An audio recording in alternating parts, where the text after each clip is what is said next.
Okay, there's been a lot of talking tonight, so I'm going to do kind of speed round questions here.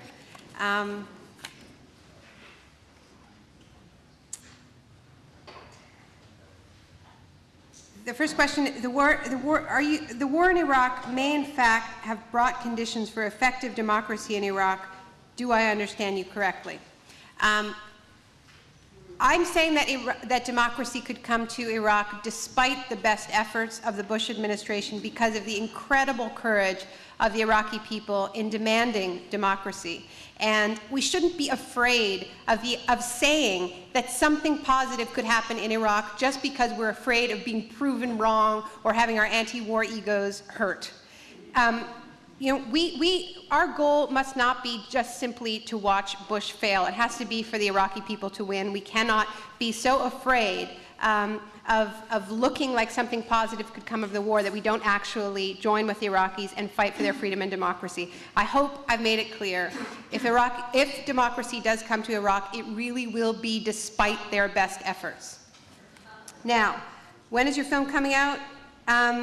The film is called The Take. It's about occupied factories in Argentina. I spent a lot of time on occupations. That's a bad occupation in Iraq. This is a good occupation in Argentina. You can find out where you can find out more at thetake.org. What can we do here concretely to support Iraqi democracy? One of the principles that we need to, I think, really embody in our anti-war organizing is the idea of taking leadership from Iraq. I think our greatest mistake as an anti-war movement was during those protests that I described of 100,000 people on the streets of Baghdad shouting for direct elections, saying we don't want our first government to be appointed. And now I've told you all the damage they did when they had their puppet government in place.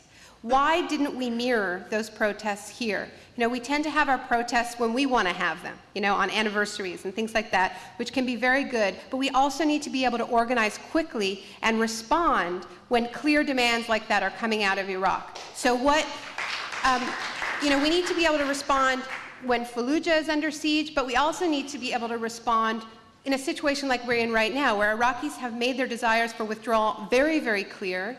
You know, we've got our marching orders, and that means it's time to march. So, how do you counter critics who say we can't leave Iraq because it has to be stabilized, or until it's been stabilized or is able to govern itself?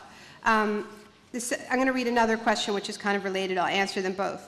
At the World Social Forum, I met a professor from the University of Baghdad who said that if America brings its troops home, all of the terrorists who've come into Iraq will cause tremendous chaos. What do you feel is the solution? I don't want to present an overly rosy picture of what has been allowed to happen in that country. It's true that they didn't secure the borders.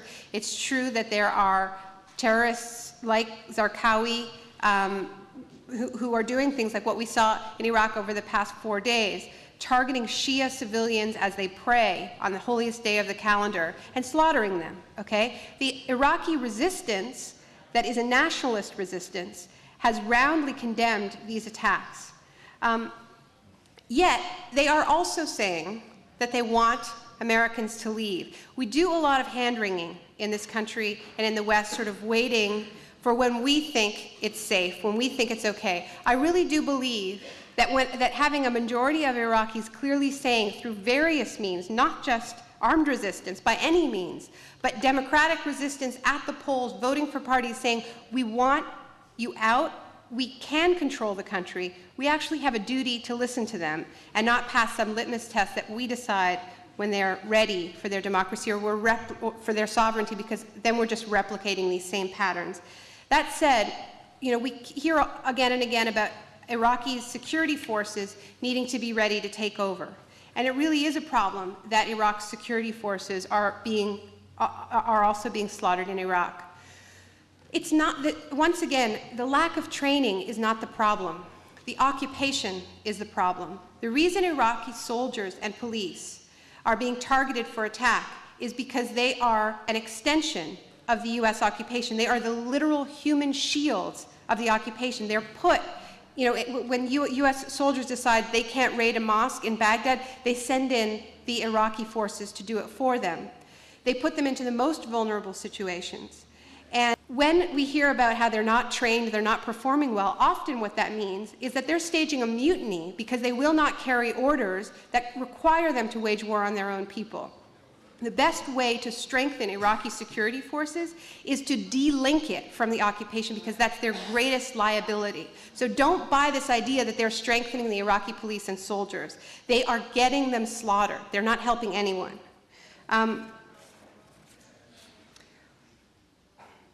What is the impact of our occupation in Iraq on the future of a Palestinian state? I think overall the impact of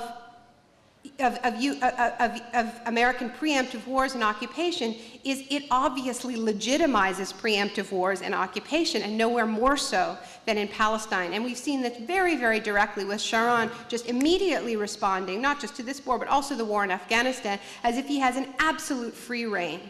And there's certainly very little moral authority, but I would personally question whether there ever was moral authority to take Sharon on for his occupation when the U.S. is actively occupying Iraq. Also, the two occupations are very, very linked, and this brings me to my next question, which is, what do you think we should do besides the marches that Bush ignores?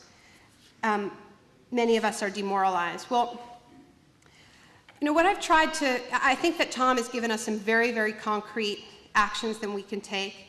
Arundhati Roy has also given us some great ideas about how to make war unprofitable through campaigns targeting companies like Bechtel, which I also think are key. But I also think that we can't be afraid of complexity. And understanding, for instance, that the occupation of Palestine, the brutal occupation of Palestine, the denial of the right to a Palestinian state, destabilizes the entire region and is core to the problems going on in Iraq right now, that nothing is going to be resolved unless that is also resolved. Now, I think we fear complexity. We somehow tell ourselves that if it doesn't fit on a bumper sticker, people won't be able to understand it, and we dumb our movements down.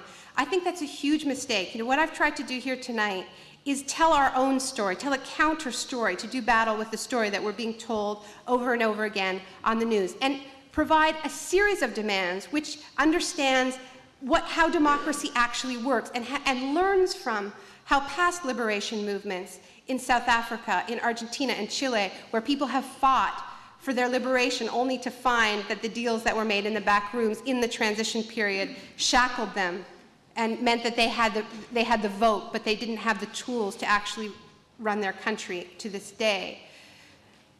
I think we need our own narratives, and I think we need to have a complex, multifaceted, sophisticated political strategy. Let's not be afraid of it. We are at a very strange moment, because as Tom said, support for this war is very, very low. Morale within the military is very, very low. Americans are not in any way happy with what Bush is doing in Iraq.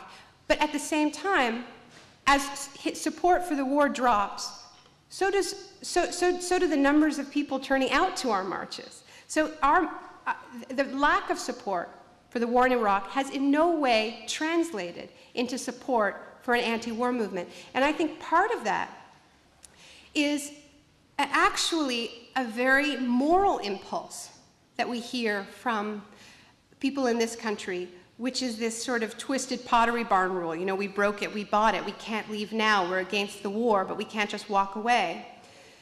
I think that the place where that comes from is actually a profoundly moral place, to say we are engaged, we did do damage. We can't respond to that with, let's get the hell out. That's not good enough. We need to respond to it with our own moral authority, with our own language of responsibility, with our own complex plan, so that it's credible, so that we're providing a real alternative, not a bumper sticker. And I believe that if we do that, if we're not afraid of complexity, then we'll start to see that opposition to the war translate into support for a genuinely dynamic anti-war movement. Thank you so much for coming, and I really want to thank Robert Greenwald and Lisa Smith-Line for making such a wonderful evening.